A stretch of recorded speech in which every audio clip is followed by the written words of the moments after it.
बिस्मिल्लाहिर्रहमानिर्रहीम रब्बि इश्रह ली सदरी वयस्सिर ली अमरी वहलुल उक़दतम मिन लिसानी यफ़क़हू क़ौली।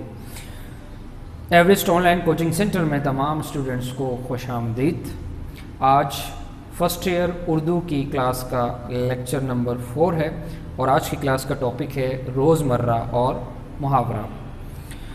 रोज़मर्रा और मुहावरा इसके मुसन्निफ़ मौलाना अल्ताफ़ हुसैन हाली हैं और पेज नंबर 12 पर ये चैप्टर स्टार्ट हो रहा है। अगर आपके पास टेक्स्ट बुक मौजूद है तो उसे निकाल लीजिए। पेज नंबर 12 पर रोज़मर्रा और मुहावरा मौजूद है। इसके मुसन्निफ़ अल्ताफ़ हुसैन हाली हैं। स्टार्ट करते हैं। सबसे पहले देखते हैं मुहावरे के लुग़वी और इस्तिलाही माना। मुहावरा देखिए लुग़त में आम बोलचाल को कहते हैं। आम बोलचाल जो होती है, जो आम इस्तेमाल की जाती है बातचीत, उसको मुहावरा लुग़त में कहा जाता है। लेकिन इस्तिलाह में अहले ज़बान की ख़ास बोलचाल, रोज़मर्रा और उसलूब बयान को मुहावरा कहते हैं। अहले ज़बान यानी ज़बान के माहिरीन, जो उस ज़बान के उस अदब के माहिरीन हैं, तो उनके यहाँ, उनके नज़दीक उनका एक ख़ास उसलूब, उनकी एक ख़ास बोलचाल, उस ख़ास बोलचाल, उस ख़ास उसलूब और उस ख़ास रोज़मर्रा को मुहावरा कहा जाता है। ये रोज़मर्रा भी एक टर्म है, आगे जाके आपको समझ में आ जाएगी कि ये किससे कहते हैं। बहरहाल इस्तिलाह में अहले ज़बान की ख़ास बोलचाल, ख़ास रोज़मर्रा और उसलूब बयान को मुहावरा कहा जाता है। अब देखिए, मुहावरे के लिए ज़रूरी है कि मुहावरा कम से कम 2 अल्फाज पर मुश्तमिल हो। 2 या 2 से ज़्यादा अल्फाज का मजमुआ मुहावरा कहलाने की सलाहियत रखता है। एक लफ्ज़ तन्हा मुफरद लफ्ज़ कभी भी मुहावरा बनने की सलाहियत नहीं रखता। तो मुहावरा होने के लिए शर्त है कि वो मुफरद लफ्ज़ ना हो। मसलन 3, 4, 5, तो ये जो 3 है या 4 है या 5 है, इन्हें मुहावरा नहीं कहा जाएगा, बल्कि जब इनको मिला के लिखा जाएगा 3, 4, 5, 6, 7, 8, तो ये 2 अल्फाज का जो मजमुआ होगा ये मुहावरा कहलाने की सलाहियत रखता है। एक और शर्त है मुहावरे के लिए कि मुहावरा जो है, ये जो तरकीब बनाई गई है अल्फाज को मिलाने की 3, 4, 5, 6, तो ये तरकीब जो है वो कयासी ना हो, यानी अपने जहन से उठा के 2 अल्फाज को मिला के आपने कयासन वो तरकीब ना बना दी हो, बल्कि वो तरकीब अहले ज़बान की तरकीब के मुताबिक हो। अहले ज़बान उस तरकीब को ऐसे ही इस्तेमाल करते हों। जैसे मिसाल के तौर पे 3, 4, अब ये अहले ज़बान के यहाँ 3, 4 इसी तरह इस्तेमाल होता है मुहावरतन।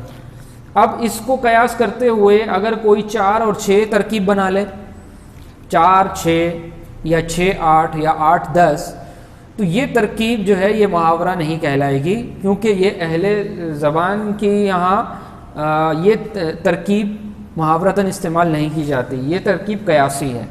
तो मुहावरे के लिए एक शर्त और हमारे सामने आई कि वो मुहावरा जो है वो उसकी तरकीब जो है वो कयासी ना हो, बल्कि वो तरकीब मालूम हो, तो वो ऐसी तरकीब मुहावरा कहलाएगी।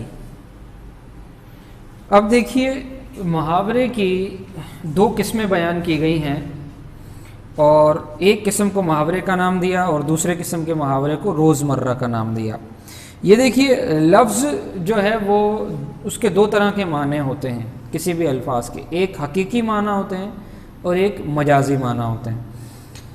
तो हकीकी माना मिसाल के तौर पे जैसे खाना, तो खाने के हकीकी माना यही लिए जाते हैं कि कोई भी चीज़ जब आप उसको अपने मुंह के ज़रिए, हलक के ज़रिए जब उसको मैदे तक लेकर जाते हैं, तो उस चीज़ पर हम खाने का इतलाक़ करते हैं। जैसे खाना खाना, दवा खाना, XYZ। तो ये खाने के हकीकी माने हैं। तो ये लफ्ज़ के हकीकी माने हो गए कि लफ्ज़ अपने हकीकी माना में इस्तेमाल हुआ है। लेकिन इसके बरक्स अगर कहा जाए कसम खाना, तो क्या कसम ऐसी चीज़ है जो इंसान मुंह से खाए और उसको मैदे तक लेके जाए? नहीं। तो यहाँ पर कसम खाना, तो यहाँ पर खाना जो है वो अपने हकीकी माने नहीं बल्कि मजाजी माना में इस्तेमाल हुआ है। तो पता चला कि लफ्ज़ के 2 माने होते हैं, एक हकीकी माना होता है और एक मजाजी माना होता है। इसकी एक और मिसाल ले लीजिए, जैसे उतारना लफ्ज़ है, उतारना।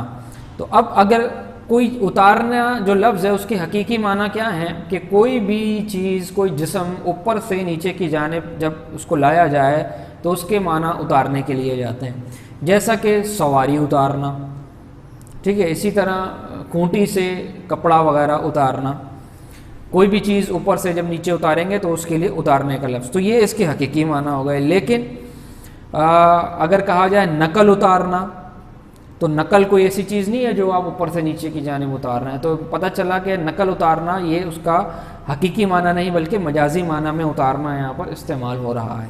इसी तरह दिल से उतारना, तो दिल पे कोई बैठा हुआ नहीं था जिसे दिल से उतार दिया आपने, उतार के नीचे रख दिया, बल्कि ये उसके मजाजी माना में इस्तेमाल हुआ है। तो पता चला लफ्ज़ के दो माने होते हैं, एक होता है हकीकी माना और एक होता है मजाजी माना।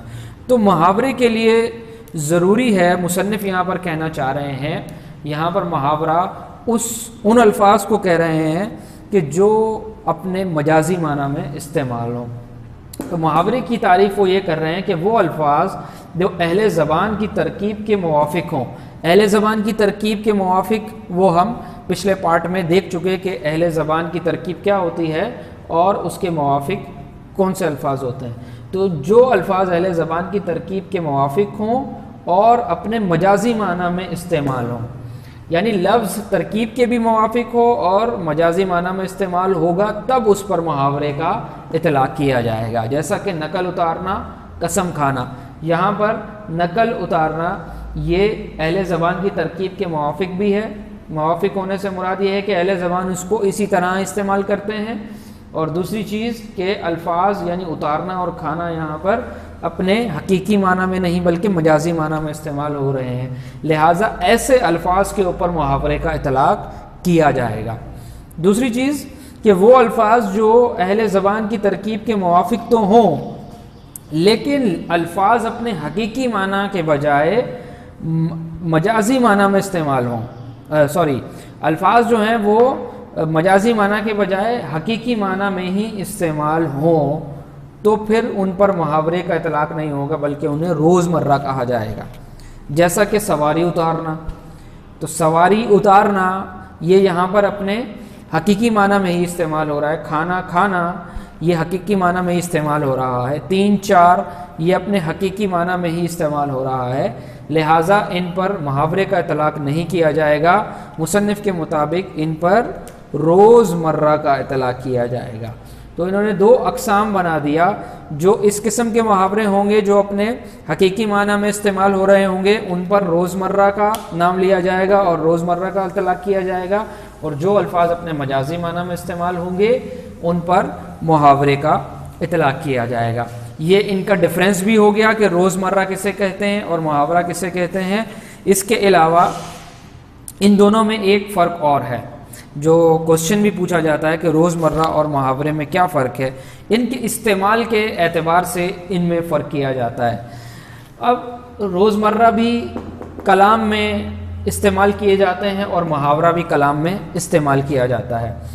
तो रोज़मर्रा जो है उसके हवाले से ये कहा जाता है कि रोज़मर्रा को कलाम में इसकी जितनी ज़्यादा पाबंदी होगी उतना ज़्यादा कलाम फसीह और बलीग होगा।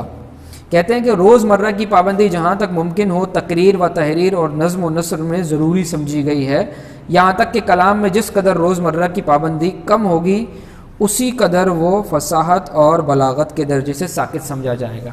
यानी इसकी पाबंदी बहुत ज़्यादा ज़रूरी है, जिस तरह ये इस्तेमाल होते हैं उसी तरह इनको इस्तेमाल किया जाए। जो इनकी तरकीब है इस्तेमाल करने की बिल्कुल उसी तरीके से इस्तेमाल किया जाए। इसमें रद्द बदल करना, चेंजिंग करना, ये जो है फसाहत और बलागत को कम कर देता है कलाम की, जबकि मुहावरे में ये चीज़ ज़रूरी नहीं होती। मुहावरे में आप जितने ज़्यादा मुहावरात इस्तेमाल कलाम में आप जितने ज़्यादा मुहावरे इस्तेमाल करें कोई मसला नहीं। आप मुहावरे में चेंजिंग भी अल्फाज में अगर कर दें तो भी कोई मसला नहीं है। इससे कलाम की खूबसूरती पर और उसकी फसाहत और बलागत पर कोई फ़र्क नहीं पड़ता। बाकी इस चैप्टर में और इतनी अहम चीज़ें नहीं हैं। आपको मुहावरा समझाना था कि मुहावरा क्या होता है और रोज़मर्रा क्या होता है, क्योंकि पेपर में मुहावरात से मुताल्लिक़ एक क्वेश्चन आता है जिसमें आपको मुहावरों के जुमले बनाने होते हैं। तो इसके अल्फाज देख लीजिए मश्क पेज नंबर 17 पर। पहला सवाल है कि मुहावरे का इतलाक मुफरद लफ्ज़ पर क्यों नहीं होता और इसके लिए दो या दो से ज़्यादा अल्फाज का होना क्यों ज़रूरी है, ये आपने इसका जवाब तलाश करना है। दूसरा सवाल है कि रोज़मर्रा और मुहावरे में क्या फ़र्क है। फ़र्क आपके सामने है। चंद मिसालें देकर समझाइए कि मुहावरे का इतलाक उन अफ़आल पर होता है जो किसी इसम से मिलकर हकीकी नहीं बल्कि मजाजी माना में इस्तेमाल होते हैं। ये मजाजी माना में इस्तेमाल हो रहे हैं। नकल उतारना, कसम खाना, धोखा खाना और इसी तरीके से दिल से उतारना, 3-5 करना। 3-5 करने का मतलब होता है लड़ाई झगड़ा करना। तो यहाँ पर 3-5 से मुराद 3 और 5 नहीं है बल्कि लड़ाई झगड़ा करना मुराद है। तो इस तरह के अल्फाज ये बुक में ही आपको मिल जाएंगे जिनमें इनका इतलाक इनके मजाजी माना पर होगा। फसाहत के लिए रोज़मर्रे की पाबंदी ज़रूरी है या मुहावरे की, इसका भी जवाब आ गया। रोज़मर्रे की पाबंदी ज़रूरी है, मुहावरे की पाबंदी ज़रूरी नहीं है। अच्छा, अब आपको मैं असाइनमेंट के तौर पे कुछ मुहावरे दे रहा हूँ, इनके आपने जुमले बनाने हैं और कोशिश कीजिएगा कि अगर आप ख़ुद से सर्च करें। ये कुछ तो मुहावरे मैं आपको दे रहा हूँ, बाकी तकरीबन 20 से 25 मुहावरे आप लोग उन्हें सर्च कर रहे हैं, चाहे इंटरनेट से निकाल लें, चाहे आपके पास अनसॉल्व पेपर या सॉल्व उर्दू के पेपर हों फर्स्ट ईयर के, तो उसके अंदर आपको एक क्वेश्चन जो पूरा आता है मुहावरे का वो मिल जाएगा। वो सारे मुहावरे आप निकाल के उसके जुमले निकाल के उनके उसके मीनिंग निकाल के आप उसके जुमले बना लीजिए। देखिए आपके मश्क में दिए हुए हैं हाथों के तोते उड़ना। ये मुहावरा है, इसका मतलब होता है बहुत ज़्यादा हैरत में मुब्तला हो जाना। किसी चीज़ को देखकर, किसी इंसिडेंट को देखकर एकदम से वर्ता हैरत में मुब्तला हो जाना, इसे हाथों के तोते उड़ जाना कहते हैं। 3-5 करना मीन्स लड़ाई झगड़ा करना। जिंदा दरगोर होना मीन्स जिंदा दफन हो जाना। बख्त सो जाना मतलब किस्मत का ख़राब हो जाना। बेबाक हो जाना, बेखौफ हो जाना। ये चंद अल्फाज हैं जिनके आपको मुहावरे के जुमले बनाने हैं। नेक्स्ट क्लास में इंशाल्लाह नेक्स्ट टॉपिक के साथ हाज़िर होंगे। तब तक के लिए मुझे इजाज़त दीजिए। अस्सलामु अलैकुम वरहमतुल्लाह।